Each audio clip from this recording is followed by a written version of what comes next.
Գիտես հիմա միգուցե ես ու դու նայում ենք մեր առջևը, այս մեծ պատն է, այս մեծ դժվարությունն է, ես այստեղից այն կողմ չեմ կարող տեսնեմ, չգիտեմ ինչա լինելու։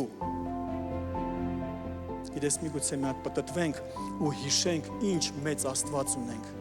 Պտտվենք ու մի հատ հիշենք նրա մեծ գործերը, նրա մեծ զորությունը, նրա անսահման կարողությունները։ Աստված, որ ճանապարհ է բացում այնտեղ, որտեղ ճանապարհ չկա։ Աստված, որ անհնարին բաները հնարավոր է դարձնում, ես ու դու այդ Աստծուն ունենք, սիրելիս։ Գիտես, ես ուզում եմ քեզ ասեմ, սիրելիս, կա լացելու ժամանակ, կա լացից դադարելու ժամանակ։ Կա ժամանակ, երբ որ դու սկսում ես զորանալ Տիրոջով,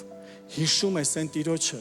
ով որ քեզ կանչել է, հիշում ես այն Տիրոջը, ով որ քեզ ողորմել է, հիշում ես այն Տիրոջը, ով որ քեզ փրկել է, ով որ քո ձեռքից բռնել ու հրաշքներ է արել, ու հիմա այն ինչը որ քեզ լացացնում է, դա կարա փոխվի հրաշքի Հիսուսի անունով։